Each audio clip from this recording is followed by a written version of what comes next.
What is a great TV show that never became popular? Awake. It was a show starring Jason Isaacs where he simultaneously lived in two separate timelines. He was in a car accident with his wife and son. So in one timeline, his son dies and he still has his wife. But in the other timeline, it's his wife who dies while his son is still alive. And roughly he swaps between the two timelines when he goes to sleep. He also plays a detective, and that comes into play as the worlds sort of run in parallel, and he uses information from one world to solve crimes in the other. That was kind of an ancillary part of the show, and was just there to give this guy a mission. The show only lasted 13 episodes, but had some serious potential. This show was so heavy, emotionally, I really wanted it to keep going. But I do think the writers saw the end coming and tried to wrap it up as best they could before it got cancelled. Almost Human. A future cop, Carol Urban, doesn't like that all detectives get assigned a robot partner. He gets stuck with a previous generation model, Michael Ealy, and together they solve crimes and eventually start to become friends. It was actually a really good show. They just should have waited 4 to 5 years to make it because sci-fi shows weren't as mainstream and popular in 2013 as they are now. They had just finished the first season and fleshed out a totally interesting world and premise, then pulled the plug. What a ducking travesty. Literally searched for this show to find your comment, since it's pretty much at the top of this list for me. I was at a con where Carol Urban was doing a panel after it had finished airing, but wasn't cancelled yet. A fan prefaced his question by saying Almost Human was his current favorite series. You could just tell by Carol's face that he expected this poor guy to be very disappointed soon. He didn't say anything and answered the guy's question just fine. But at that point I don't think anyone thought they were going to get renewed. I really liked the series myself and was pretty bummed about it getting canned. It still has decent rewatch value, but damn I want to know more. Party Down. Such a stellar cast, great premise, but got kneecapped when their eventual stars all got bigger gigs. Jane Lynch went on to do Glee, Adam Scott landed his gig on Parks and Rec, and the show ended after 2 seasons. Still one of my favorite comedy shows. Are we having fun yet? Apostrophe. Reaper was great, but was cancelled too early unfortunately. Loved that show. Can only ever see Ray Wise as the devil now. That show was quality, but Ray Wise definitely elevated it. Happy Endings. A great little comedy that deserved better. Eliza Coupe and Damon Wayne Doctor had such fantastic chemistry. One of my favorite TV sitcom couples ever. I also loved her in Future Man, especially because it was such a different show. Another one cancelled too soon. Damon Wayne Jr. is so funny. He needs to be in more things. Exclamation mark. I really enjoyed Warehouse 13, but I have not met anyone else who has heard of it. I loved it and Eureka. The Warehouse 13/Eureka era was like a golden era of shows on the Sci-Fi Channel. Imo anyway. Warehouse 13. Eureka. Stargate. Then sci-fi decided it was sci-fi, and wrestling was apparently science fiction. And they needed to kill off the continually improving Atlantis, because they were going to use it to make movies and launch the Universe series, because what could possibly go wrong? Generation Kill. Great show on HBO. Don't know too many people who've seen it, but they all say it's great, including me. I tell everyone this is the most accurate depiction of how military life still is. A whole lot of waiting and bullshit. I watched it while I was in quarantine. After being recalled to Canada from an exercise in the US, I finally understood what my basic training NCO had been referring to when he put on a weird accent and talked about the Grumman standard. Apostrophe. You all best unfuck yourselves. Exclamation mark. Amaraki is watching. Exclamation mark. Police that mustache. Pushing Daisies. Got cancelled during the 2007 writers' strike. It's kinda old at this point, but remains one of my favorite all-time shows in all its unfinished glory. Came here to say this. It had the coolest aesthetic in terms of costume / sets / filming style, and a genuinely interesting plot. It's absolutely gorgeous. and I think it's just the coolest concept. I have both seasons on DVD, haha. Dead Like Me. Very underrated show. If you've never heard about it, this is all you really need to know to start off. The main character, a young female slacker, gets killed in the first 10 minutes by a toilet seat falling from an abandoned space station that burns up in the atmosphere. She then gets recruited as a reaper.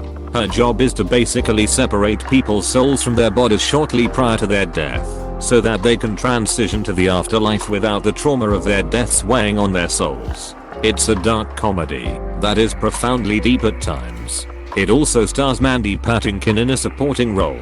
It was a great show. I live in Vancouver, and I can't walk through that area without remembering the toilet seat. It was filmed where I used to work. HBO's Kirina Vale, a wonderful and strange Depression-era story about the forces of good and evil as a bunch of carnies make their way through the Dust Bowl. It was tragically cancelled after 2 seasons, but is an absolute must-watch. This show was great, and Clancy Brown shows just how scary he can be. Counterpart, amazing sci-fi/espionage series that lasted 2 seasons at Showtime a few years ago. J.K. Simmons plays a meek, gentle paper pusher at a mysterious company in Berlin who finds out that his organization is actually in charge of communicating with a twin organization in an alternate universe. He then meets his own twin who is an amoral, cynic, calculating assassin. Amazing stuff. You had me at J.K. Simmons. J.K. Simmons playing both roles so well that you could easily tell which one was on screen just by his mannerisms. Loved that show. Travelers, S1 and S3 are stellar. Raving reviews too. The shtick where a newly arrived traveler sees undestroyed Earth for the first time and just can't believe it. It's a feeling that nothing else can quite compare to, and I'm getting queasy again just writing about it. Also great characters. Just the right mix of clever, but not too serious/heavy. And the whole premise is of course extremely ducking relevant. Hey, I worked on that show. I was a production assistant on S1. It was fun. Eric McCormack is a really nice guy. This made me happy. Thank you for sharing. Jericho. Cool premise. Space above and beyond. Gritty sci-fi is always great. Love Jericho so much. I'm glad they had a heads up that it was getting cancelled and cobbled together somewhat of a conclusion in the second half of season 2. That hasty conclusion made me really want to see what they could have done with more time because although rushed, it was an interesting world they built. They made comics to finish the story. They are very good. Wyatt. You'll have to check them out. I love Jericho. C-Lab 2021. An oft-forgotten gem of early Adult Swim. Also, The Brack Show. Do you want the mustache on or off? Off please. Too bad. It feels like a koala crapped a rainbow in my brain. Captain Murphy is the best. And how about this air? Are you digging this air? News radio was a critical darling, but not a big following. But goddamn that show was funny. Then there's stuff like Rubicon, or Lights Out which me and at most 6 other people were watching. I feel like we should have some sort of support group. But how would we find each other? Loves new radio. But the show was hard to watch after Phil Hartman died. Grounded for Life. I used to watch that in middle school. I haven't seen it in well over a decade. But I still refer to the actors as Uncle Eddie and Scenefinity and Claudia Finity whenever I see them in anything else lol. You're the worst. You're the best for mentioning this awesome show. It's like if Always Sunny was a romantic comedy. I get happy whenever I see one of the main 4 actors show up in something else. Jimmy in Detective Pikachu or Gretchen in The Boys. The episode where the one guy's PTSD manifests and he tries to kill himself, and it's a dual episode from both perspectives, is just ducking fantastic. Gallivant. It's a great TV that's like Monty Python meets Broadway and it's so funny but it never got love and barely got a second season. Timothy Omundson was great in Psych, but this is still my favorite role of his by far. I could watch 10 more seasons of his adventures with Tad Cooper and him with flowing salt and pepper hair and a beard. Mio! Exclamation mark. Right? Exclamation mark. Question mark. Lassie will always be in my heart. But he was amazing in Gallivant, and he looked great as well. Raising Hope. My dad actually worked on that show for multiple seasons. He said it was one of the best TV shows he had ever worked on. The cast was so down to earth and humble, making time to remember the crew's names and converse with them. He would tell me they would have to film Cloris Leachman's scenes multiple times because she would constantly get the cast to break character while shooting from laughing or improving lines. Raising Hope never made it to Parks and Rec / The Office fame, but it felt right at home with My Name is Earl and Malcolm in the Middle as just slice of life comedies. Cloris Leachman actually makes me laugh so hard that I cry in this show.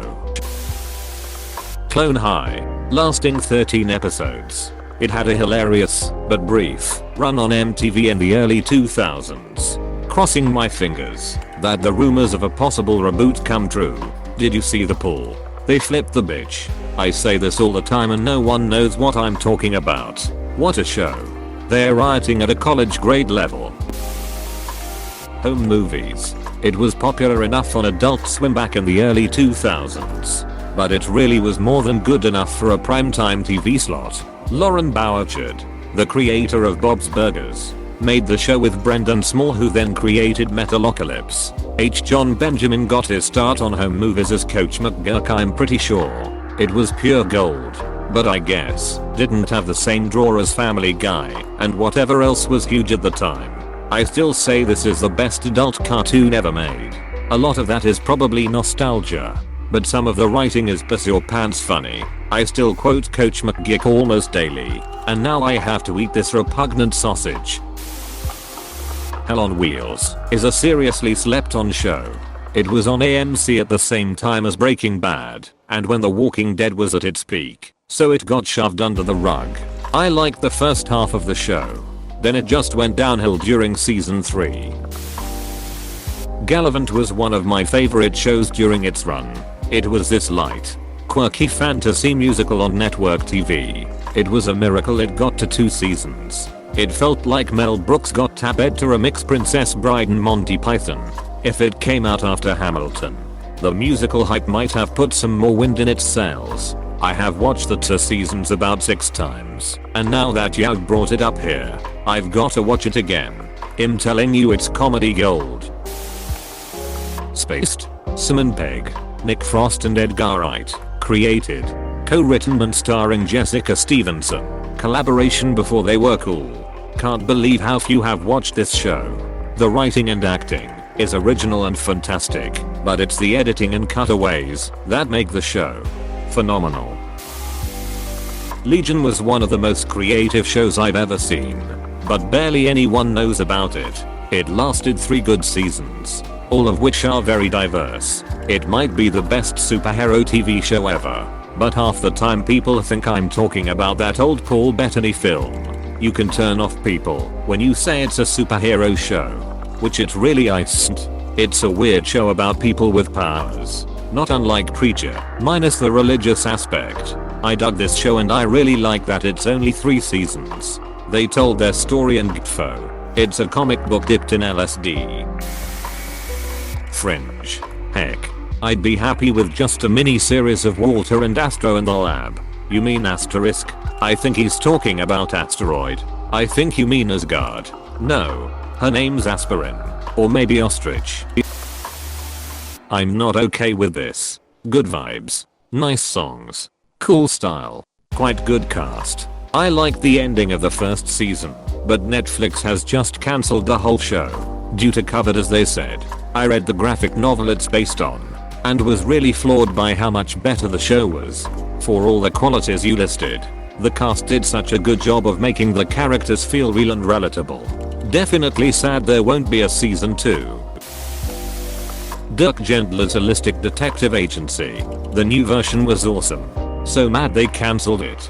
Pretty sure it was cancelled because the showrunner was an asshole, right? Just before Bright came out, something the showrunner Maximum Landis wrote. Some tweets came out highly suggesting some real sketch behavior.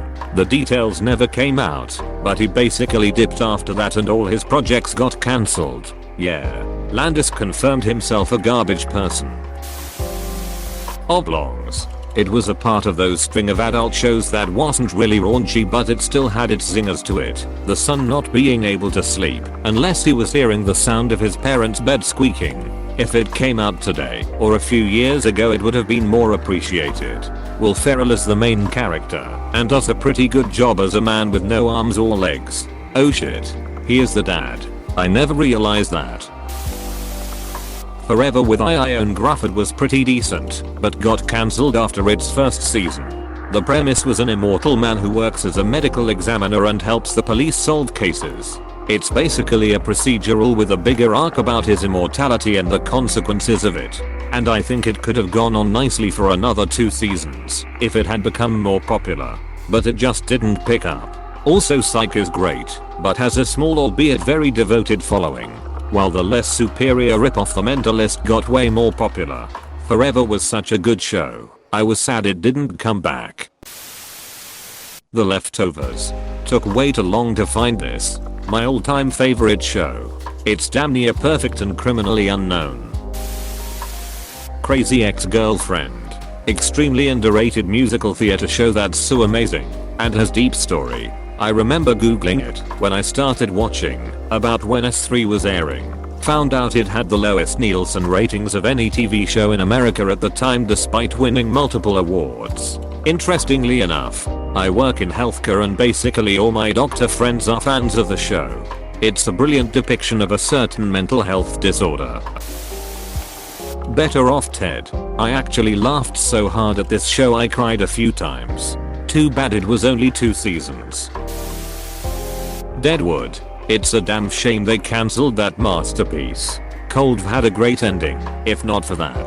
The HBO film was a good wrap up. Complete fan service, but not overly cliche. Plus almost everyone came back for it. I honestly did really like how the movie wrapped things up. It felt a bit rushed to me, but I think it was the best they could done. Babylon 5. It's nearly 27 years old at this point, and the CGI isn't too bad all things considered. It pioneered arcs and season-long plots that references previous episodes and seasons. The story is fantastic. Scenes from season 4 were filmed and shown as foreshadowing in season 1.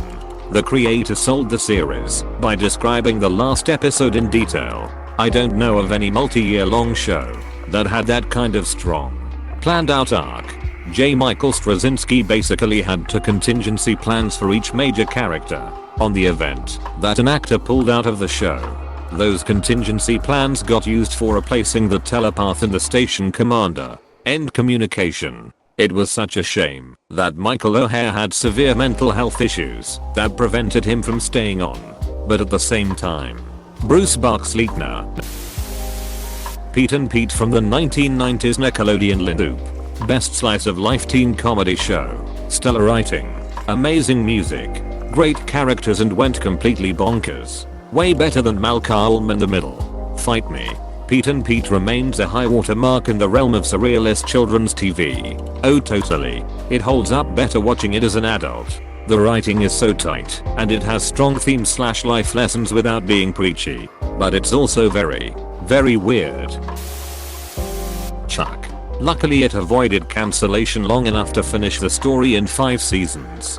But it is severely underrated and not many people I know have heard of it. It's one of my favorite shows and I will forever have a huge crush on Zachary Levi because of this show. Also he is so damn handsome. Everyone's finally getting on the Zachary Levi bandwagon now too.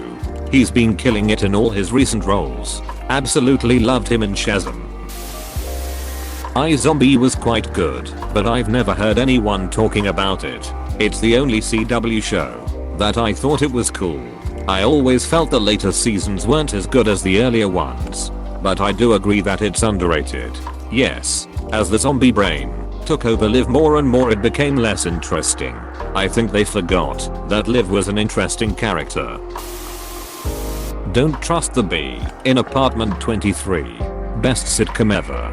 Amazing cast. Kristen Ritter, Eric Andre, Van der Beekers himself. What more did you want? People? Question mark? Exclamation mark. Still depressed that it was cancelled. I wish more people watched the IT crowd in the US. I hate laugh tracks, and I still loved it. Farlather. Speaking of Matt Barry, he's the GOAT in the What We Do in the Shadows series, which should definitely be more popular as well. Fully agreed.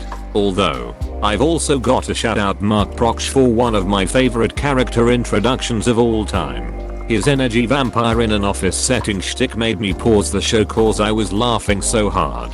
His deadpan delivery is gold. Almost every line he says is funny, and I agree his office scenes are some of the best. You're going to hate me, but I'm going to have to reverse my position on the Hulk tip argument LMAO, I'm already drained. Agent Carter. I loved her in the Cap movie, and seeing her missions after proved she is the best female character in the MCU. Hey PSSST. Please subscribe and like.